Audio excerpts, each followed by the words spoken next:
ગુજરાત કોળી ઠાકોર એકતા સમિતિ આયોજિત આ કોળી સમાજનું મહાસંમેલનમાં ઉપસ્થિત પરમ આદરણીય વંદનીય ઋષિ ભારતી બાપુ,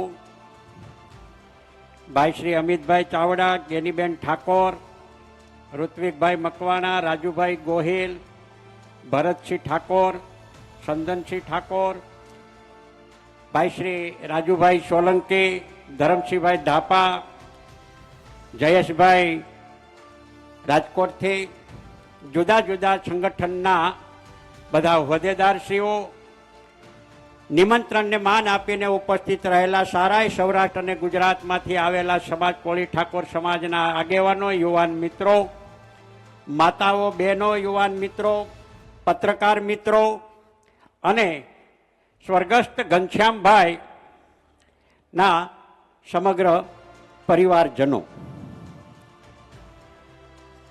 આ ઘટનાની શરૂઆત ક્યાંથી થઈ, કેમ થઈ, શા માટે આપણે ભેગું થવું પડ્યું,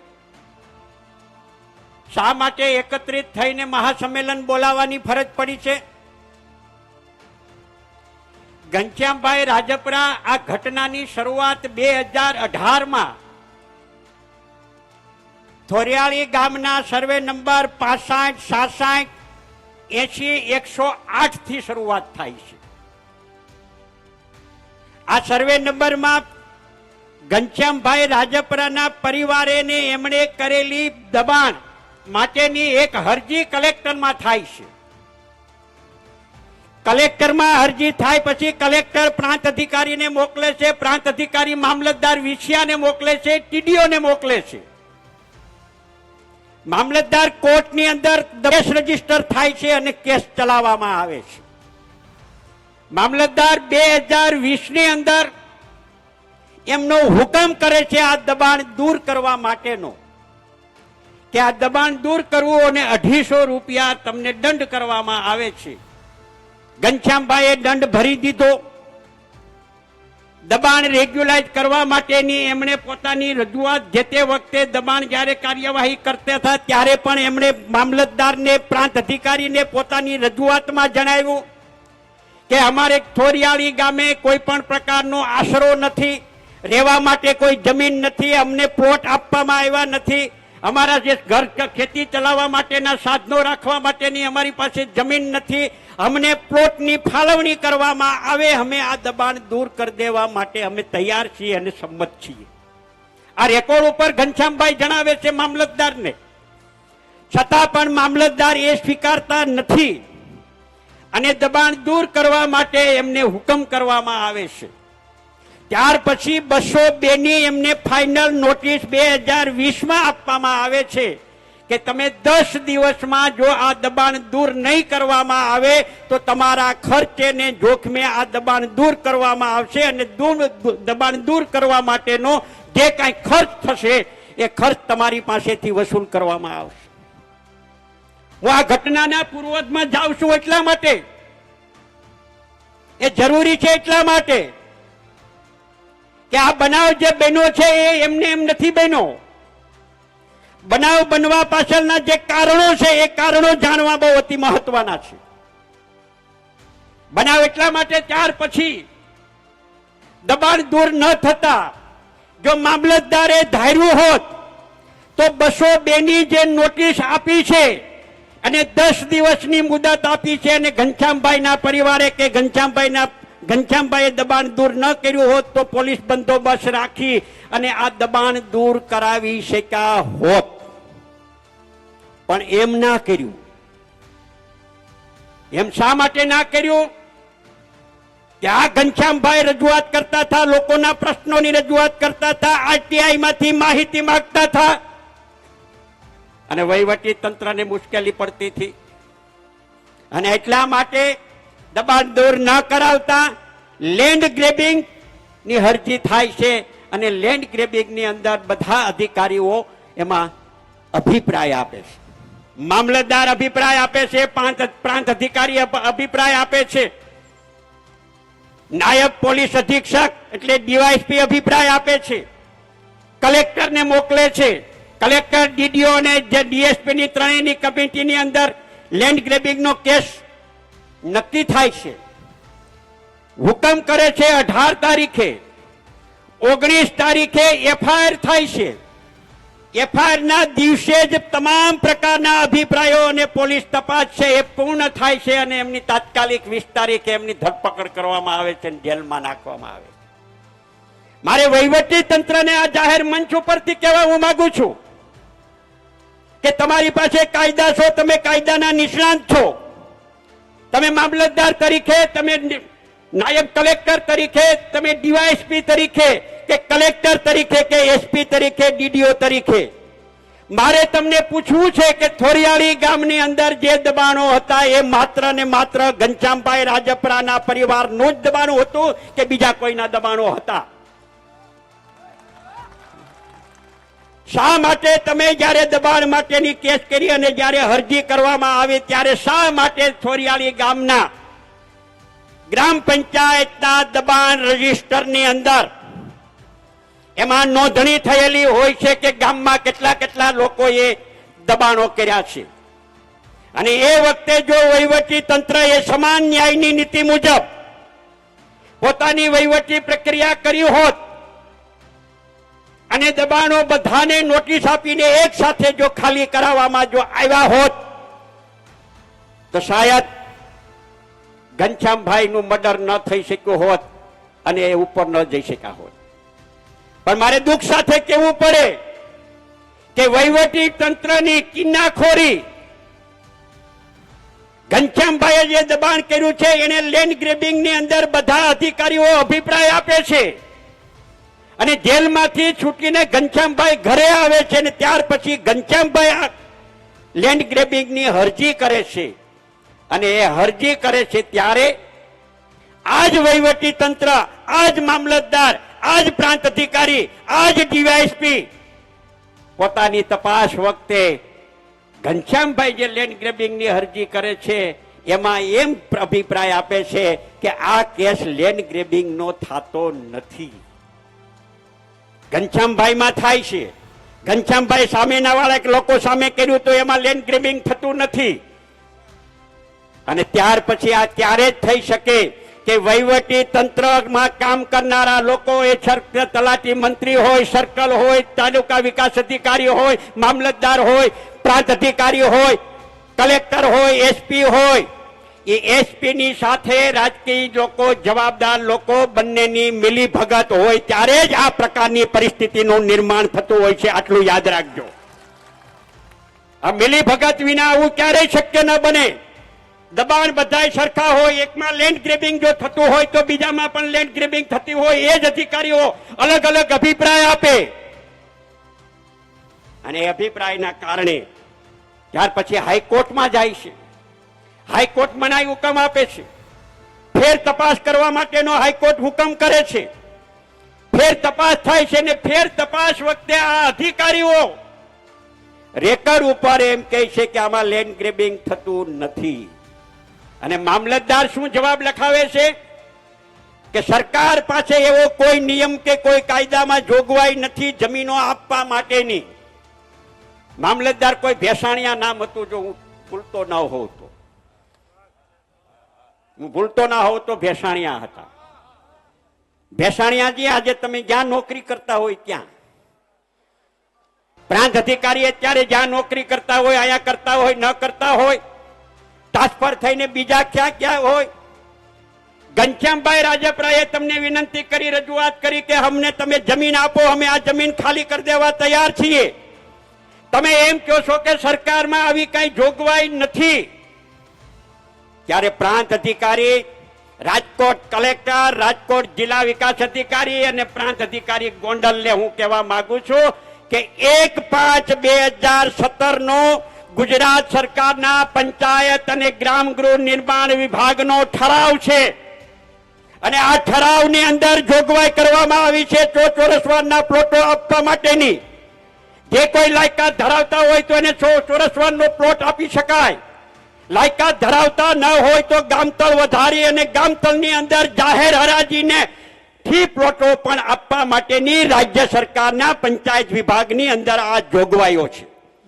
અને એનાથી આગળ વધીને એમ કહું છું, આ ઠરાવની અંદર એ પણ જોગવાઈઓ છે કે જે ગામની અંદર સરકારી ગૌચર ન હોય, જમીન ન હોય, તો એ ગામની અંદર પ્રાઇવેટ માલિકીની જમીન પણ સંપાદિત કરીને જરૂરિયાતવાળા લોકોને 100 ચોરસ વારના પ્લોટો અને જાહેર હરાજીના પ્લોટો આપવા માટેની મિસ્ટર અધિકારીઓ જોગવાઈ છે. તમે જોઈ જાજો. તો રાજકીય માણસોને આ જોગવાઈની ખબર નથી, ચૂંટાયેલા ધારાસભ્યોને આ ખબર નથી, ચૂંટાયેલા પદાધિકારીઓને ખબર નથી, રાજ્ય સરકારમાં સરકારનું પ્રજાના પ્રતિનિધિ તરીકે જે ફરજ બજાવે છે એમને આ કાયદાનું કે રાજ્ય સરકારના ઠરાવોનું ભાન નથી, અથવા એને ખબર નથી.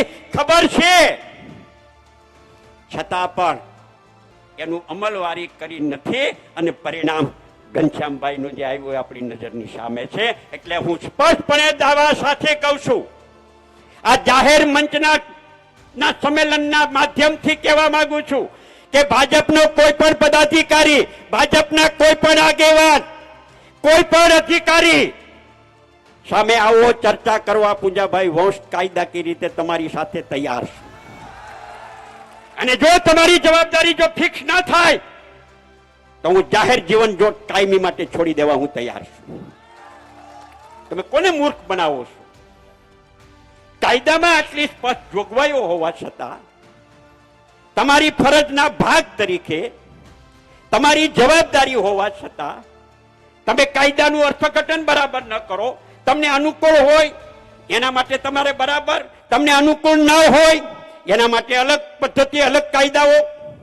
આવી બે ધારી નીતિને કારણે તમારી સાથે જોડાયેલા લોકો હોય, તમારી હામાં હા કરનારા હોય, તમે કહો કે આંગળી ઊંચી કરો તો આંગળી કુરચારા હોય, રાત છે તો રાત, દિવસ છે તો દિવસ કહેવા વાળા લોકો હોય, તો ગમે તેવું હોય એવું તમને વાંધો નથી. પણ તમારો વિરોધ કરે, સાચી વાત કરે, સત્ય તમને સંભળાવવાની વાત કરે તો તમને પેટમાં દુખે છે, તમને તેલ રેડાય છે. અને આ પ્રકારની સ્થિતિનું નિર્માણ થયું છે. ત્યારે અહીંયા ઘણી બધી વાતો કેવી છે, સમયનો અભાવ છે એટલે લાંબી વાત નથી કરવી, ઘણી બધી વાત કેવી છે, પણ આ સમાજને લાગે વળગે છે ત્યાં સુધી આ સમાજનો ભૂતકાળ, વર્તમાન અને ભવિષ્ય. ભૂતકાળ તમારો ભવ્ય હતો. ભૂતકાળની અંદર ગાંધીનગરની અંદર સરકારની અંદર 4 કેબિનેટ મંત્રીઓ હતા. સ્વર્ગસ્થ સીડી પટેલ ગૃહમંત્રી હતા, કરમસિંહભાઈ મકવાણા, લીલાધર વાઘેલા, શંકરજી ઠાકોર, ચંદ્રિકાબેન છુડાસમા.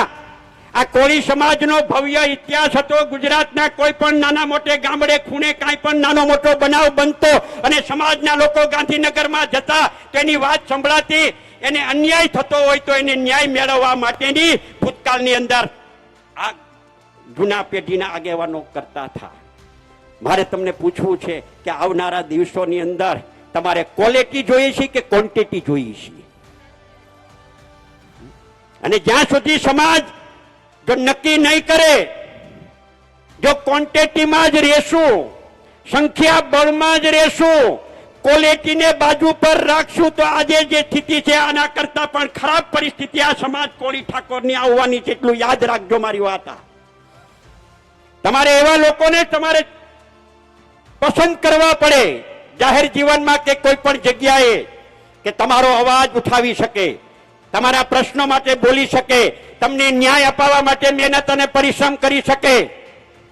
પણ એ સ્થિતિનું નિર્માણ નથી થતું. એટલે આ મહાસંમેલન આવનારા સમયમાં કોળી સમાજને સાચી દિશા આપવા માટેનું બની રહે. સાચી દિશા ત્યારે જ આપી શકાશે.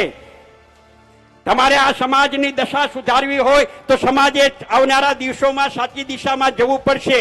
આ સમાજની ભૂતકાળ, વર્તમાનની અંદર આટલા બધા પ્રતિનિધિત્વો છે. 2 વાત કરીને મારી વાત હું પૂરી કરીશ.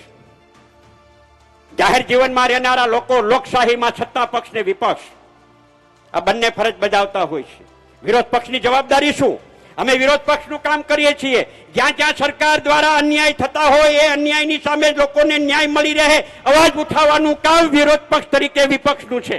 અને જે અમે અદા કરીએ છીએ, અને ન્યાય અપાવવા માટેનું કામ જે લોકો મતોથી ચૂંટાઈને જનપ્રતિનિધિ તરીકે ગાંધીનગરમાં જે લોકો ગયા છે એ ન્યાય અપાવવાનું કામ એમનું છે. તમારું ત્યાં કાંઈ ચાલતું નથી તો એમાં અમારો શું વાત? તમારું ત્યાં કોઈ સાંભળતું નથી તો એમાં અમારો શું દોષ? એટલે તમે સંમેલન બોલાવો, તમે સમાજના સંમેલન બોલાવો તો એમાં કઈ વાંધો નથી, પણ વિષયમાં ઘટના બને અને સમાજ ભેગો થાય તો તમને તકલીફ છે.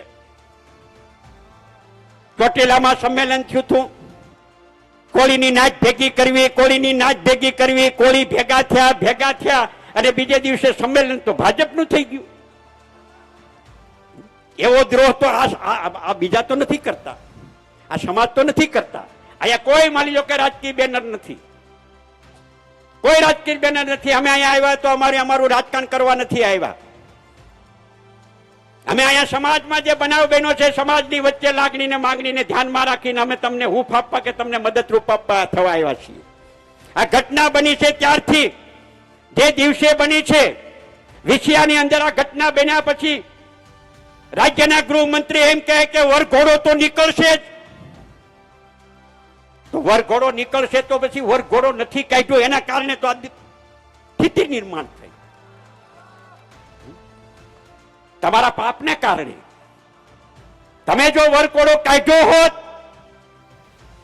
તો આ મહાસંમેલન બોલાવવાની જરૂરિયાત પડી ના હોત અને અમારા સમાજના 90 લોકો બિનજરૂરી પોલીસનો ભોગ બનીને જેલમાં ન ગયા હોય. અમારે એ પણ કેવું છે કિન્નાખોરી શા માટે, પથ્થરમારો થયો, જે કાંઈ થયું એનું વિશ્લેષણ, એનું વિષયાંતર નહીં કરું. 4, 5, 15 લોકો કદાચ આવ્યા કર્યું હોય, તમે નિર્દોષ લોકોને તમે હેરાન કર્યા, જેલમાં પીડ્યા, કલમો નાખી.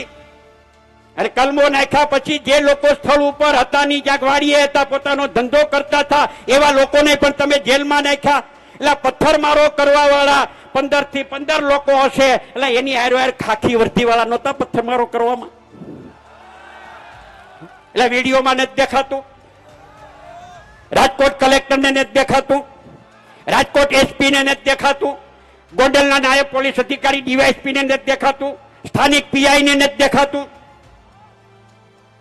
તો એની સામે પોલીસ કેસ દાખલ કરીને, ફરિયાદ દાખલ કરીને કાયદેસરના પગલા લ્યો ને. તમને કોણ રોકે છે? એ તમે નથી કરતા એટલે અમારે આ સંમેલન બોલાવવાની જરૂરિયાત પડી છે. અમારા હક અને અમારો અધિકાર મેળવવા માટે આ સંમેલન બોલાવરાયું છે. અને સમાજના નવયુવાન લોકો, બુજુર્ગો, વડીલોને વિનંતી કરવા માંગીએ છીએ કે આવનારા ભવિષ્યને ધ્યાનમાં રાખીને, ક્વોન્ટિટી કરતા ક્વોલિટી વાળા લોકોને ધ્યાનમાં રાખીને દશા સુધારવા માટે સાચી દિશામાં સમાજ ચાલે, એકત્રિત થાય, સંગઠિત થાય અને સમાજને નુકસાન કરનારા લોકો, સમાજનું શોષણ કરનારા લોકો, સમાજમાં અપ્રવૃત્તિ કરનારા લોકોને જ્યારે સમાજ નેતૃત્વ આપશે ત્યારે સમાજ આ પ્રકારે જ હેરાન થતો રહેશે. આટલું સમાજ યાદ રાખે. એટલે એવા લોકોને સમાજ નેતૃત્વ પૂરું પાડે કે તમારી જરૂરિયાત હોય ત્યારે તમારી સાથે રહે. ઘણું બધું કહી શકાય પણ વિશેષ લાંબુ આજે ન કહેતા, ઘનશ્યામભાઈ રાજપરાને જે રીતે ઘટના બની છે એમને અસરકારક રીતે ન્યાય મળે, જે લોકોએ આ કૃત્ય કર્યું છે એમને રાજ્ય સરકાર દ્વારા કડકમાં કડક સજા થાય અને ભવિષ્યમાં આ પ્રકારના બનાવ ન બને. અને વહીવટી તંત્રએ તટસ્થતાથી જો કામ કર્યું હોત તો ઘનશ્યામભાઈની હત્યા ન થાત અને હત્યારા કરનારા લોકોને જેલમાં પણ જવું ન પડત અને કોળી સમાજે આ સંમેલન બોલાવવાની જરૂરિયાત ન પડે. એટલે તમે ફરજ પાડી છે કે નહીં, અમે તો આવું બધું કરવાના, તમે ભેગા થાઓ. આ ભેગા થવાનું નિમંત્રણ તમે જ આપ્યું છે અને નિમંત્રણ તમે આપ્યું પછી તમને હવે તકલીફ થાય, તમને હવે મુશ્કેલ થાય. અખિલ ભારતીય કોળી સમાજના નામે ચાલે છે. અખિલ ભારતીય કોળી સમાજ, એની વાત વિગતે મારે લાંબી અત્યારે નથી કરવી, ફરી વખત મળીશું ત્યારે વાત કરશું. પણ અખિલ ભારતીય કોળી સમાજને પણ આજે ઉભે ઉભા બે ભાગ કરવા માટેનું કામ કોણે કર્યું છે એ પણ જાહેરમાં આવીને ચર્ચા કરીને વાત કરે તો એની ખબર પડે. અખિલ ભારતીય કોળી સમાજના ગુજરાતમાં બે પ્રમુખો અને સમાજ સેવાની વાત કરે આ સંમેલન મળતા પહેલા વાતો કરતા હતા, વિડીયો મૂકતા હતા, સંમેલન ન કરવું જોઈએ, સંમેલનમાં ન જવું જોઈએ. અરે તમારે ચૂંટણી જ નથી લડવી તો પછી હું કાશ કરો છો? તમારે ભવિષ્યમાં કાંઈ કરવું જ નથી તો પછી સંમેલન મળે કે ન મળે એમાં તમને શું ફેર પડે છે? ખેર, ઓળખવાની જરૂરિયાત છે. સમજો, વિચારો અને નવા યુવાન મિત્રો જે રીતે આગળ ચાલે છે એ પણ સમજી વિચારીને ચાલો. આવનારા દિવસોમાં આવા જે કાંઈ પ્રકારના બનાવો બને ત્યારે બુદ્ધિપૂર્વક વહીવટી તંત્રને અથવા ખાખી વર્દીને અને લોકોને સામે કરી દેતા હોય છે ત્યારે બુદ્ધિનો ઉપયોગ કરવો પડે. આટલી વાત સાથે લાંબી વાત ન કરતા અમને નિમંત્રણ આપ્યું, અમને અહીં બોલવાની તક મળી. માફ કરજો, કોઈને કદાચ કંઈક દુભાણું હોય, કહેવાનું હોય, પણ સત્ય માટે ટેવાયેલા છીએ અને હંમેશા સત્ય વાત કરનારા લોકોને વધુ સહન કરવાનું આવે છે. જૂઠા લોકોને કાંઈ સહન કરવાનું આવતું નથી. સત્ય જે બોલે એને સહન કરવાનું આવે. કોળી સમાજના જેટલા સંગઠનો ગુજરાતમાં છે એ બધાય સંગઠનોએ ભેગા થઈ એકત્રિત થઈ અને સમસ્ત કોળી અને ઠાકોર એકતા મિશન ના નેજા નીચે સમાજને જે એકત્રિત કરવાનું કામ કર્યું છે એ જ પ્રકારે ભવિષ્યમાં પણ આ સમાજને જ્યાં જ્યાં અન્યાય થાય ત્યાં ન્યાય મેળવવા માટેનું આપણે સૌ સંગઠિત થઈને સરકાર સામે અવાજ ઉઠાવીએ. સરકારમાં હોય તો સંમેલન તમે બોલાવો તો કાંઈ શું કહેવાય ખેંચી નહીં લે. સરકાર પાછા ખેંચ નહીં ખેંચે. એટલા માટે નહીં ખેંચે કે એ તો અમે હોઈએ તો જ ખેંચે. આ વાત સાચી છે, પણ તમે સત્તા પક્ષમાં બેઠા છો અને સત્તા પક્ષમાં બેઠા છો, તમને ખોબે અને ધોબે આ વિસ્તારના લોકોએ અને જનરલ જનપ્રતિ બનાવ્યું. કોઈ પણ જનપ્રતિનિધિ હોય, કોંગ્રેસ હોય, ભાજપ હોય, ગમે તે હોય, એ ચૂંટાયેલા જનપ્રતિનિધિઓએ ચૂંટાઈ ગયા પછી કોઈ પણ જાતનો પક્ષપાત રાખ્યા વિના પ્રજાકીય કામો કરવા જોઈએ. અને એમાં પ્રથમ જવાબદારી તો સમાજના લોકોને અન્યાય ન થાય એ જોવાની જવાબદારી ચૂંટાયેલા લોકોની છે ને છે. અને એ જવાબદારી નિભાવે. અરે તમારું જ્યાં ન ચાલતું હોય ને કંઈક ઊભું કરવાનું, ત્યાં અમને તમ તાર ખાનગીમાં કહેજો, અમે અવાજ ઉઠાવીશું અને તમે ત્યાંથી કરાવરાવો. આવી બુદ્ધિનો ઉપયોગ કરો તો આ સમાજને મદદરૂપ થઈ શકાશે. અસ્તુ. જય હિન્દ, જય ભારત, જય કોળી સમાજ, જય માધાતા, જય વેલનાથ.